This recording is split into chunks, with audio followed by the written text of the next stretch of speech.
یہ مرکز کافی بدنام ہے۔ القاعدہ سے تعلق رکھنے والے ایک ملزم عبدالرحیم النشیری کے وکیل انتھونی نتالے گوانتانامو بے حراستی مراکز کی صورتحال پر مایوسی کا اظہار کرتے ہوئے کہتے ہیں، ہم شرمندہ ہے کہ وہ تمام اصول جن کی بنیاد پر ہم نے ایک ایسے ملک کی تعمیر کی جسے ہم آزاد ملک کہہ سکتے ہیں، جہاں ہر شخص انصاف کا یکساں حقدار ہے، اسی ملک نے ان اصولوں کو ترک کر دیا۔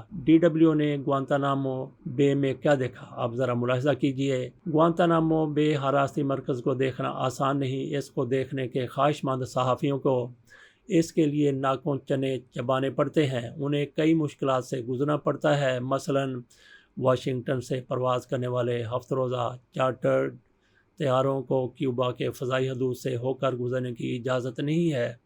طیاروں کو پہلے مشرق کی طرف کیوبا کا چکر لگانا پڑتا ہے جب تک طیارہ نیچے اترنے کے لیے ٹھیک رن وے کی جانب نہ پڑے، اس وقت تک اسے ملٹری بیس کی طرف جانے کی اجازت نہیں ہوتی۔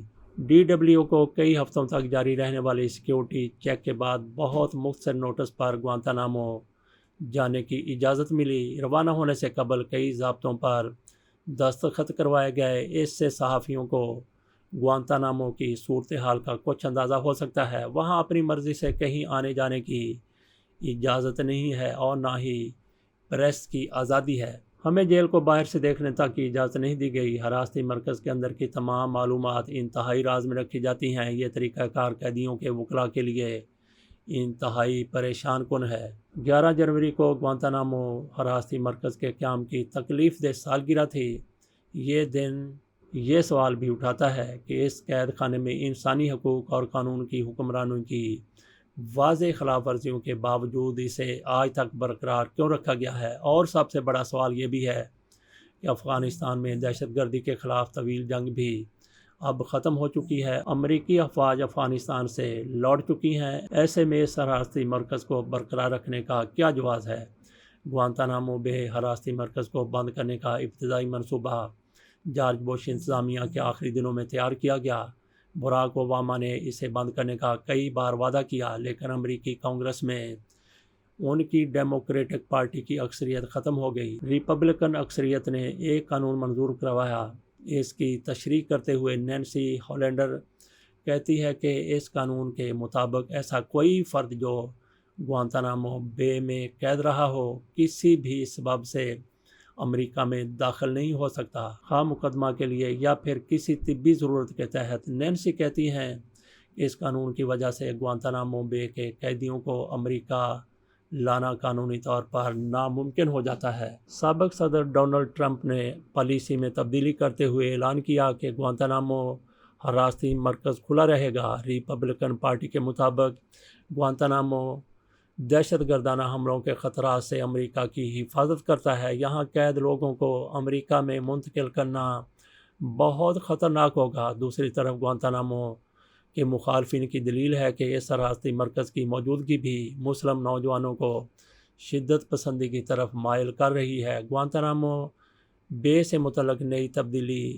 موجودہ صدر جو بائیڈن کے دور میں آئی۔ جو بائیڈن نے اپنا عہدہ سنبھالنے کے بعد اپنی ترجمان کے ذریعے یہ اعلان کروایا کہ وہ عہدہ صدارت پر رہتے ہوئے اس مرکز کو بند کرنے کا منصوبہ بنا رہے ہیں، لیکن جب امریکی سینٹ کی انٹیلیجنس کمیٹی کی میٹنگ ہوئی تو اس میں بائیڈن انتظامیہ کا کوئی فرد موجود نہیں تھا۔ اس سے حکومت کی ترجیحات کا اندازہ لگایا جا سکتا ہے۔ نینسی کہتی ہیں کہ حکومت ابھی تک اپنے قول پر عمل کرتی ہوئی دکھائی نہیں دے رہی۔ ایسے میں جب کہ بائیڈن انتظامیہ کا انفراسٹرکچر پروگرام ناکام رہا ہے اور وسط مدتی انتخابات قریب آ رہے ہیں، موجودہ حکومت کے سامنے گوانتانامو سے بھی کہیں زیادہ بڑے مسائل ہیں۔ اس لیے گوانتانامو بے حراستی مرکز کے حوالے سے کوئی بھی فیصلہ غیر یقینی صورتحال سے دوچار ہے۔ ہو سکتا ہے کہ کچھ قیدیوں کو رہا کر دیا جائے جبکہ بقیہ قیدیوں کو ان کے وطن واپس بھیجا جا سکتا ہے۔ ایمنسٹی انٹرنیشنل کی ڈافنے ایویٹر کہتی ہیں جیسے قیدیوں کی تعداد کم ہوتی جائے گی یہ واضح ہوتا جائے گا کہ یہ سب کتنا غیر منطقی اور بے سود تھا۔ یہ بھی واضح ہے کہ اس معاملے میں معروف اخلاقی اسباب کے علاوہ اقتصادی پہلو بھی شامل ہیں۔ گوانتانامو بے میں بند ہر ایک قیدی پر امریکی ٹیکس دہندگان کا سالانہ تقریباً $13 ملین خرچ ہوتا ہے۔ اگر انہیں امریکہ میں قید رکھا جائے تو خرچہ کم آئے گا، لیکن یہ مسئلے کا حل نہیں ہے۔ نینسی ہالینڈر کا مطالبہ ہے کہ گوانتانامو بے حراستی مرکز میں بند قیدیوں کو فوراً رہا کیا جائے۔ ان کا کہنا تھا کہ ہم فرد جرم عائد کیے بغیر لوگوں کو 20 برس قید نہیں رکھ سکتے۔ امریکہ کا کہنا ہے کہ اس کے پاس ان قیدیوں پر فرد جرم عائد کرنے کے لیے خاطر خواہ ثبوت موجود نہیں ہیں، البتہ اسے اتنا معلوم ہے کہ یہ لوگ خطرناک ہیں۔ حراستی مرکز کے مستقبل کا سوال اب صرف دلیل کی کسوٹی پر حل نہیں ہو سکتا۔ امریکہ کی طرح ہی دیگر ملکوں میں بھی یہ مسئلہ ایک سیاسی مہرہ بن گیا ہے اور اس کی وجہ سے ہمیشہ کے قیدی گزشتہ 20 برس سے اپنے مقدمے کی سماعت شروع ہونے کے منتظر ہیں۔ یہ تحریر DW ویب سائٹ سے لی گئی۔ بشکریہ DW ویب سائٹ۔ اجازت دیجیے، اللہ حافظ۔